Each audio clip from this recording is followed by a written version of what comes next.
What's up everyone and welcome back to the World History channel. Before we begin, please hit the subscribe button today. Let's get started. This cross-dressing bisexual sword fighter might be the coolest woman in history.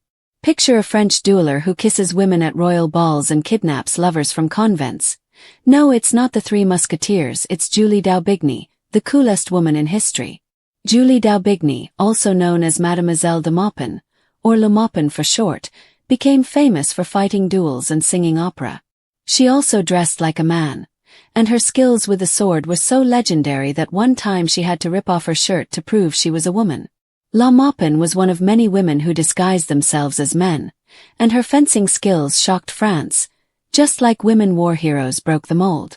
And Julie was not the only cross-dressing 17th-century lesbian, but like Catalina de Erauso, La Maupin also found herself in hot water after kissing too many women. In her brief career on stage, La Maupin stunned audiences with her singing, but the real scandals happened off-stage, like when La Maupin burned down a convent or stabbed a nobleman and then became his lover. How did La Maupin get away with dueling and kissing her way across Europe? Hint: it might have to do with radishes. Whether dressed as a man or a woman, Julie always came out on top. In Louis XIV France, Julie d'Aubigny, also known as La Maupin, was a sword-fighting and cross-dressing sensation. She was raised in a stable at the Palace of Versailles, where she learned to dress like a boy and fight like a man. She fought duels, took lovers, both men and women, and even won the favor of France's son king. La Maupin was so intense that one lover tried to bribe her just to leave him alone. Additionally, Julie rose to prominence as one of the first opera stars, appearing in European opera houses. The famous diarist Philippe de Courcellon declared that she had the most beautiful voice in the world. La Maupin was not just famous for her real-life scandals. On stage, she once stabbed herself in the middle of a performance, and another time she bit her lover's ear. In spite of breaking numerous laws and even burning down a convent, Julie always came out on top. Julie grew up at Versailles and had an affair with her father's boss. Julie d'Aubigny grew up at the Grand Stables at Versailles, Europe's flashiest palace. Her father Gaston worked for the Comte d'Armagnac, and his main skills were fencing and drinking. He taught young Julie everything he knew, raising her with the court pages he was in charge of training. Julie rode horses and practiced sword fighting while dressing as a boy. She was so good that she could beat any of the pages in a fencing match. Then, when Julie was 14 years old, she began having an affair with the Comte d'Armagnac, her father's boss.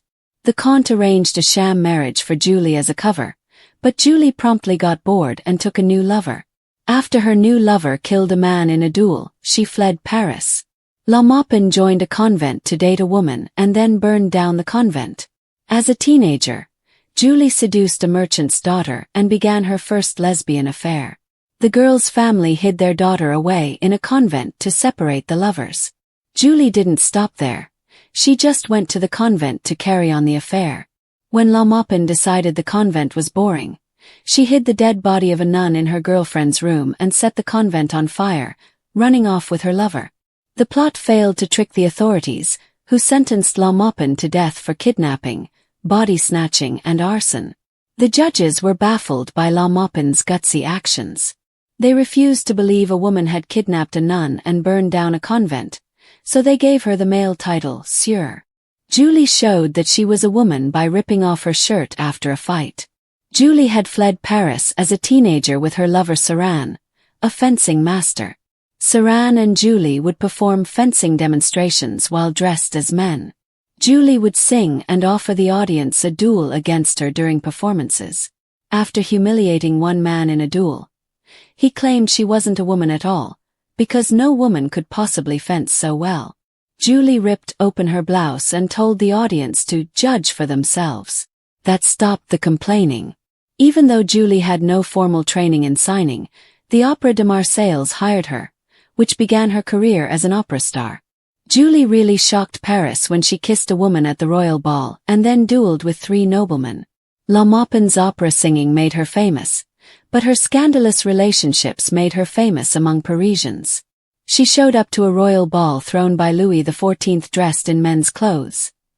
Not disguised as a man, but simply in the clothes she found most comfortable. Julie began to dance with a young woman at the ball. The woman's 3 male suitors didn't appreciate La Maupin butting in. The entire ball was in for an even bigger shock, though, when La Maupin began kissing the woman on the middle of the dance floor. The 3 noblemen all challenged Julie to a duel. She met them outside the royal palace at midnight, where she fought them all at once and defeated every single one. Due to the Sun King's ban on dueling, La Maupin was forced to leave the country and abandon her opera career. One time La Maupin beat a man in a duel and then became his lover. Julie fought a lot of fights and fell in love a lot. But one time she managed to do both at once. The Comte d'Albert, a young nobleman, saw Julie and approached her, unaware that she was a woman. He challenged her to a duel. She defeated him right away, even striking d'Albert in the shoulder with her rapier. She paid the wounded nobleman a visit the following day, and they soon fell in love. Julie and d'Albert's romantic relationship was short, but they became lifelong friends, and d'Albert even helped Julie by asking Louis XIV to pardon her for burning down the convent.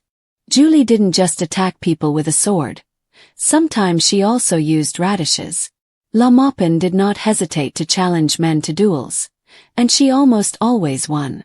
But she wasn't just clever with a sword. After she beat 3 noblemen in a duel and fled France, La Maupin ended up working for the Spanish Condesa Marino. The dueling opera singer decided to take her resentment out on the Condesa because it appeared that being a maid wasn't her cup of tea. One night before a grand ball, La Maupin dressed the Condesa's hair with radishes. While the unsuspecting Condesa was mocked at the ball, La Maupin snuck away to Paris, even though she was still wanted for illegal dueling. La Maupin had lovers all across Europe, including one who paid her to leave him alone. Julie d'Aubigny became the lover of the Elector of Bavaria, one of Germany's highest-ranking noblemen, while hiding out in Brussels. Additionally, Julie returned to the theater, where she stabbed herself on stage with a real dagger because she was too caught up in her performance. The Elector was so disturbed that he offered her the massive sum of 40,000 francs to leave him alone. Before she fled once more, La Maupin threw the cash at the Elector. La Maupin became an opera sensation, and she even bit her lover's ear during a performance. In 1690, one of Julie d'Aubigny's lovers, a man named Thevenard, helped her get a job with the famous Paris Opera. Julie was a natural, and began to be known by her stage name, La Maupin. For the rest of her life, Julie appeared on opera stages across Europe, when she wasn't on the run from the law because she'd set a convent on fire or illegally dueled with noblemen. Julie and Thevenard reunited at the Paris Opera when she was at the height of her operatic fame, but their fights spilled over onto the stage.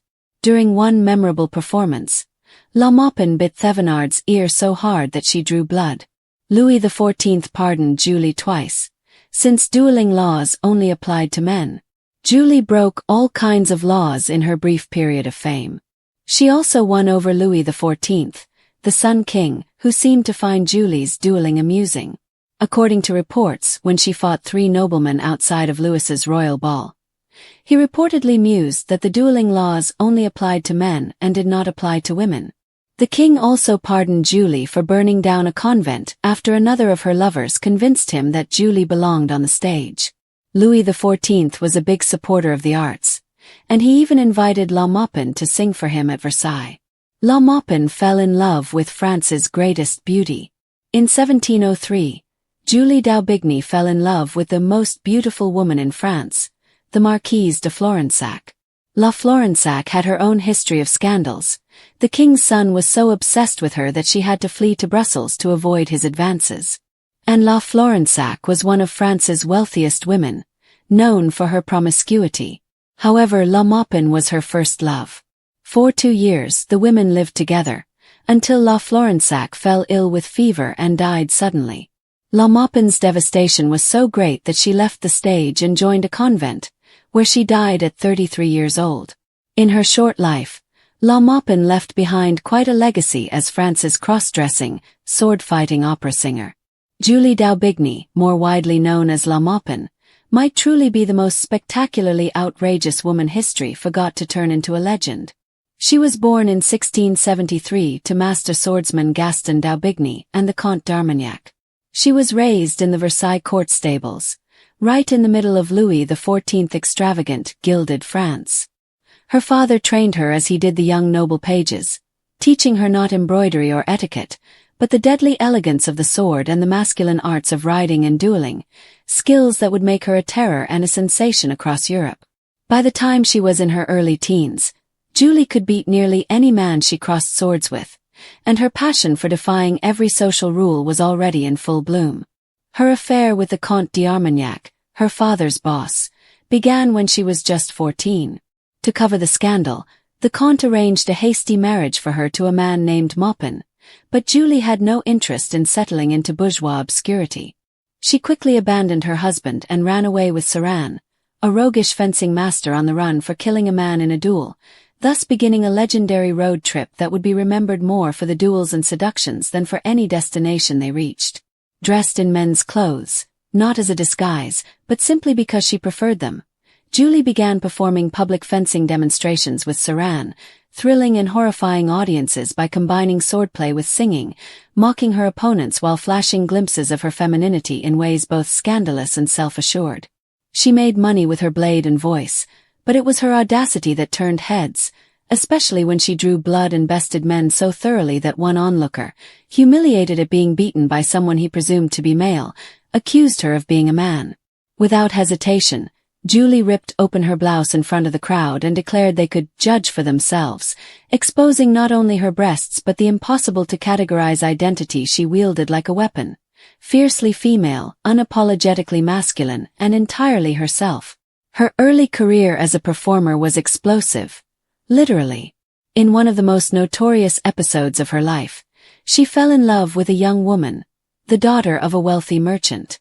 When the girl's parents forced her into a convent to break up the affair, Julie simply joined the convent too, and together they hatched a wild escape plan that included stealing the corpse of a recently deceased nun, placing it in the girl's bed, and burning the convent down as they fled into the night.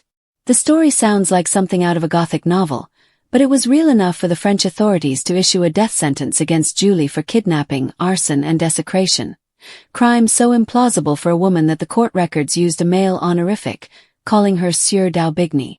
And yet, Julie escaped justice, thanks in part to her charm, in part to her sword, and in part to her highly placed allies, including her ex-lover the Comte d'Albert, whom she had once stabbed in a duel and then nursed lovingly back to health, promptly becoming his lover. This improbable relationship became one of her more stable connections, with the nobleman later pleading on her behalf to Louis XIV himself. Uncanny was Julie's capacity to transform scandals into legend and enemies into lovers. She never seemed to suffer the consequences of her outrageous behavior. At least, not for long. She even dared to address the royal court. At a ball thrown by Louis XIV, she arrived dressed in full men's attire, not pretending to be a man, but defiantly, flamboyantly gender non-conforming, and danced with a beautiful young woman right on the palace floor. The woman's 3 suitors took offense, and what followed is perhaps the most emblematic story of La Maupin's legend. She fought all 3 men in a 3-on-1 duel outside the palace and defeated each of them. She was temporarily exiled from Paris due to her skill, bravery, and defiance, despite the fact that dueling was against the law at the time. Her exile became a detour in an even more vibrant career. Despite having no formal training, Julie's rich contralto voice caught the attention of opera houses in Marseille, and she soon found herself performing professionally. What she lacked in classical refinement, she made up for in presence and drama. Audiences were enthralled. Soon, she returned to Paris and became one of the opera's brightest stars. Critics and contemporaries, including the famous diarist Philippe de Courcellin, praised her voice as the most beautiful in the world. But on-stage theatrics were only half the story. Her off-stage life remained a rolling storm of duels, dalliances, and disruptions. One night, she stabbed herself mid-performance as part of the act and stunned the crowd. Another time, she bit her lover's ear in a jealous rage, then sang flawlessly the next evening. The opera tolerated her volatility because her talent was unmatched. She regularly broke laws and hearts, and somehow always landed on her feet. Her lovers included nobles and commoners, men and women, opera patrons and stagehands. One story tells of a man who tried to pay her to leave him alone after a particularly turbulent affair. Maupin was as intense in love as she was with a rapier. She lived on the edge of scandal but walked it like a tightrope, thrilling and scandalizing the public in equal measure.